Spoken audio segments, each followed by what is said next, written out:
Muito bem, irmãos, quero inicialmente dizer a minha gratidão a Deus por este momento em poder estar refletindo com os irmãos a palavra do Senhor, neste tempo em que comemoramos mais um ano de existência de nossa igreja. E a nossa palavra não poderia ser outra a não ser de gratidão a Deus, de ações de graça a Deus. Quero dizer que me sinto honrado e privilegiado em poder, neste momento de celebração de aniversário da nossa igreja, poder estar aqui com cada um de vocês. O texto que nós vamos ler para a nossa reflexão ligeira nesta noite está registrado no livro de 1 Samuel, no capítulo 7, versículo 12. Quero inicialmente contextualizar este versículo. Os irmãos que já conhecem a história bíblica, conhecem a palavra do Senhor, certamente sabem do que eu estou dizendo, mas para aqueles que não têm assim tanta familiaridade com a palavra do Senhor, só para contextualizar, eu quero dizer o seguinte, antes de lermos o versículo. O povo de Deus, o povo de Israel estava congregado, estava acampado numa região por nome de Mispa. E os filisteus, que eram adversários do povo de Deus, estavam sabendo que o povo estava ali e se dirigiam a eles para guerrear contra eles e para aniquilá-los. E eles, o povo de Deus, soube disso e clamou a Samuel, que era aquele que representava o povo ao falar com Deus, que clamasse ao Senhor pedindo perdão, pedindo misericórdia pela vida deles, porque eles certamente seriam aniquilados pelos filisteus. Então Samuel prepara todo um ritual. Diz o texto que ele pega um cordeiro ainda jovem, que ainda mamava, para que ele fosse sacrificado e ali ele fizesse o ritual de clemência ao Senhor pela vida do povo de Israel e pela libertação do povo em relação aos filisteus. Na continuidade do texto, que é no capítulo 7, depois do versículo 5, o filisteu se marchava para encontro com o povo de Israel, e diz o texto que o Senhor trovejou. É essa a palavra que está no texto. Ele trovejou, ele fez com que o povo tremesse, e ali o povo filisteu já se sentia derrotado. E o povo de Deus, sabendo das providências que o Senhor já estava tomando, partiu em direção aos filisteus, e o resultado foi a vitória do povo de Deus. Logo após todo essa situação vivida, Samuel então registra o texto que nós queremos ler agora com os irmãos. 1 Samuel, capítulo 7, versículo 12, que diz a palavra do Senhor: Tomou então Samuel uma pedra e a pôs entre Mispa e Sem, e lhe chamou Ebenezer, e disse: Até aqui nos ajudou o Senhor. A nossa igreja, a Igreja Presbiteriana de Botafogo, vive esses momentos de celebração. 114 anos de existência aqui neste bairro de Botafogo. E certamente esta igreja, este edifício colocado aqui no bairro de Botafogo, tem sido um marco diferencial na vida de tanta gente, na vida de muita gente. O texto lido diz que Samuel erigiu uma pedra, uma coluna, como marco de gratidão a Deus, e disse: Ebenezer, até aqui nos ajudou o Senhor. O costume de erigir pedras, de erigir colunas, de erigir edifícios em comemoração de fatos importantes, data possivelmente no princípio do mundo. E existe uma construção muito conhecida, não só do seio da igreja, mas fora da igreja também, muita gente conhece essa história. Foi a construção da Torre de Babel, construída com o propósito de transmitir a fama dos homens às gerações futuras. Foi uma obra ímpia, porque essa torre era destinada a glorificar os homens, como se estes pudessem viver sem Deus, como se estes pudessem resolver as suas questões sem se submeter a Deus. E a ideia era que eles atingissem a uma estatura tal que pudesse atingir os céus, que pudesse atingir a Deus. Em Gênesis capítulo 28, verso 18, nós temos um registro lá de Jacó, que erigiu uma coluna, erigiu uma pedra, e ele chamou aquele lugar de Betel, casa de Deus, destinada para recordar a bondade de Deus. Até aqui o Senhor tem me ajudado. Que diferença não vai entre a construção de uma torre para uma coluna, uma pedra erigida por Jacó para recordar os benefícios de Deus na vida deles. Novamente, no mesmo livro de Gênesis, no capítulo 35, verso 14, existiu uma conversa de Deus com Jacó, um tete a tete de Deus com Jacó. E naquele local, Jacó faz erigir novamente uma coluna de pedra e a chama de Betel, casa de Deus, casa de Deus, como recordar de que naquele lugar Deus conversara com ele. E para encerrar essas referências bíblicas, nós temos ainda lá em Josué, no capítulo 4, verso 9, registros de pedras e colunas que o povo de Deus, ao atravessar a pé enxuto o rio Jordão, representantes das 12 tribos, recolhem pedras e colocam ali como colunas, e colocam como edifício, colocam como torre. E diz o texto que deveriam ser sinais e monumentos da intervenção de Deus em benefício de seu povo. Até aqui nos socorreu o Senhor. E acrescenta o texto que aquele monumento, que aquelas colunas estão ali até os dias de hoje.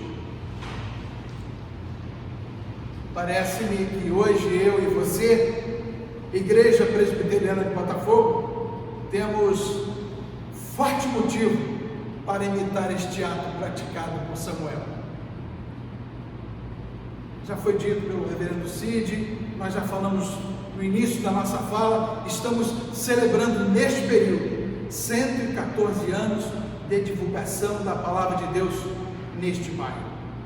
E com certeza várias crises foram enfrentadas pelos valorosos irmãos que escreveram a história desta igreja até os nossos dias. Inclusive, os mais antigos podem confirmar.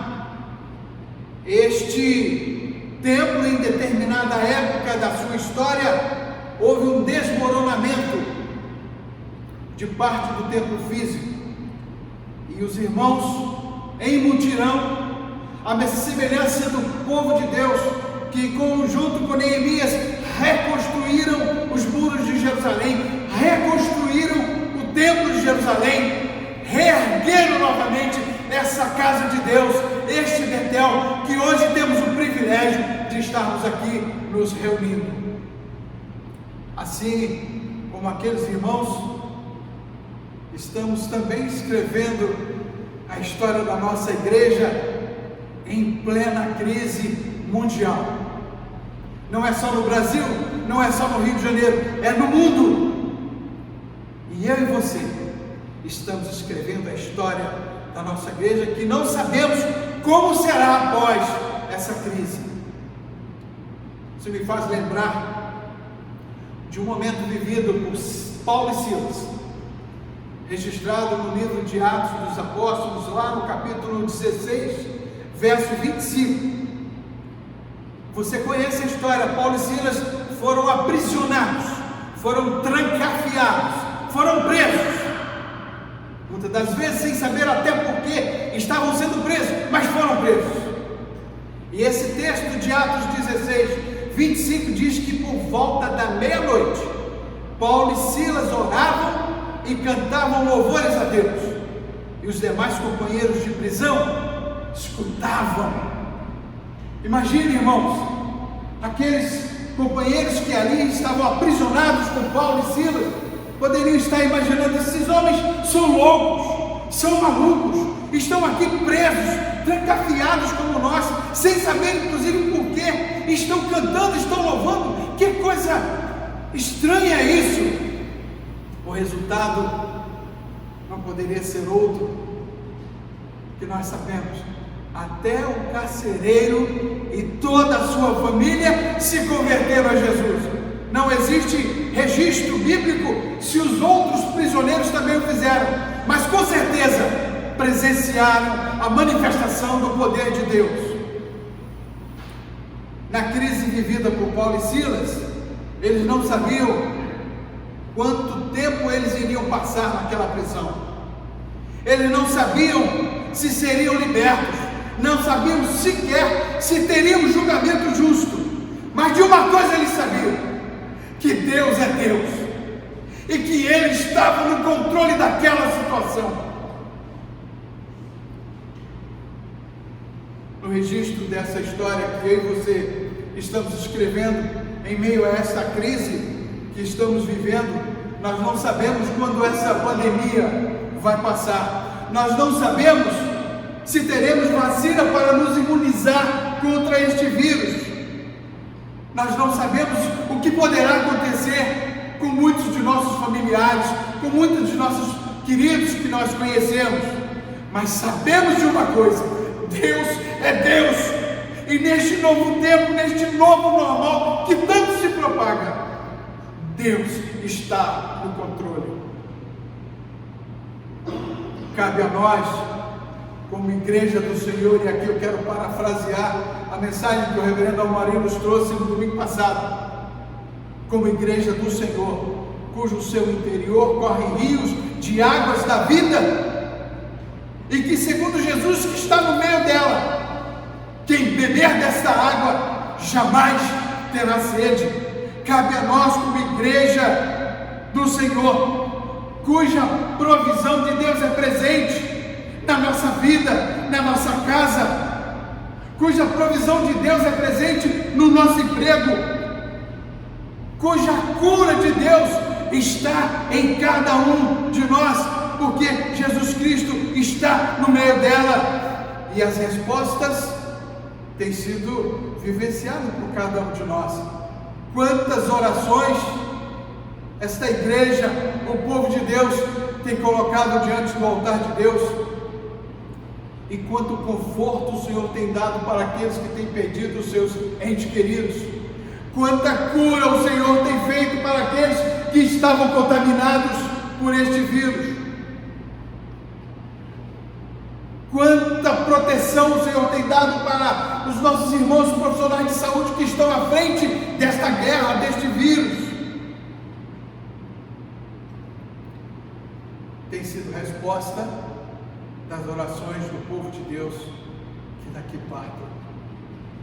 Cabe a nós, irmãos, como igreja do Senhor, cujo senhorio de Jesus está no meio dela, apenas orar, louvar e continuar com a missão que nos foi otorgada, que agora, com novas estratégias neste novo normal que vivemos, ou que viveremos após essa pandemia.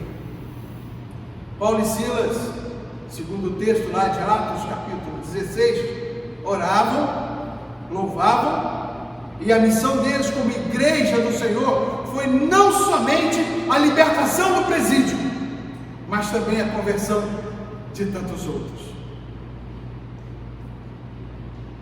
Amados, tem sido assim neste momento de crise que a nossa igreja, que cada um de nós tem vivido. neste momento de luta, de dor, de provação, temos orado, temos louvado, temos entregue a palavra do Senhor, não só no espaço físico do nosso templo, mas na rede social, na internet, para tantas vidas que têm ouvido e que têm assistido a palavra do Senhor. Amados, a vida presente, ela é cheia de provações e desgostos. E como é? Você está vivendo isso? Nós estamos vivendo isso. Quantos irmãos não têm perdido o seu ente querido? Quantos irmãos estão no leito de um hospital lutando contra este vírus, esta enfermidade? Mas olha, irmãos, isso é passageiro, isso é transitório. Louvado seja o Senhor, porque Deus, através do salmista, lá no Salmo de número 30, versículo 5, ele diz: o choro pode durar uma noite, mas a alegria vem pela manhã. Louvado seja Deus, e é isso que nos conforta. Se essas provações, se essas lutas são coisas transitórias, a vida espiritual, comunicada pela intervenção do Espírito de Deus, ela é eterna, e não há mistura de males. Ela é pura, porque é de Deus. Ela começa desde a hora em que abraçamos a Cristo, em que você aceita o Senhor Jesus como o Senhor e Salvador da sua vida.